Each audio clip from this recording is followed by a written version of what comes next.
Основците од 7, 8 и 9 одделение од Општинското основно училиште Никола Вапцаров од Струмица се запознаваа со видовите дрога и последиците од нивно користење, како и конзумирањето алкохол и никотин, и здравствено-социјалните проблеми кои може да се појават од нивна злоупотреба. СВР Струмица во соработка со Црвениот крст почнуваат превентивни едукативни работилници и предавања меѓу основците за намалување на бројот на идни корисници и зависници.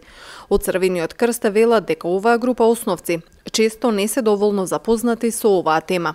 Во одредени групи на врсници има познавање, но за разлика од други кои што не се доволно информирани, и сметам дека ова предавање би му било од помош на секој ученик и целната група за која што е намената презентацијата би му било од помош, бидејќи не секогаш сме доволно информирани за што и да се случува околу нас. Началникот на секторот за превенција при СВР Струмица Хризантема Рендевска вели дека со програмата ќе бидат опфатени основните училишта кои ги покрива секторот.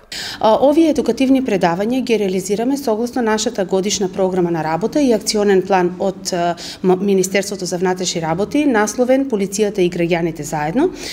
И тоа се реализира во сите 10 општини кои што административно и територијално ги покрива секторот за внатрешни работи во Струмица.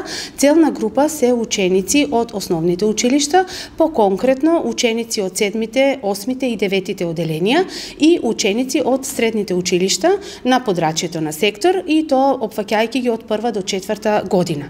Со ова едукативно предавање имаме за цел да ги подигнеме свеста кај учениците на едно повисоко ниво, да им укажеме на последиците од употребата на алкохолот, на никотинот и дрогата, се запознаваат поблиско со видовите дрога кои што ги има и нормално последиците од истите.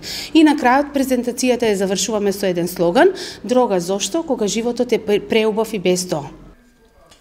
Анкетите на организациите кои се занимаваат со оваа проблематика укажува дека се намалува границата на малолетници кои стануваат зависници на марихуана, но и на потежок вид дрога. Само 5% од анкетираните средношколци признале, а се претпоставува дека бројката е уште поголема.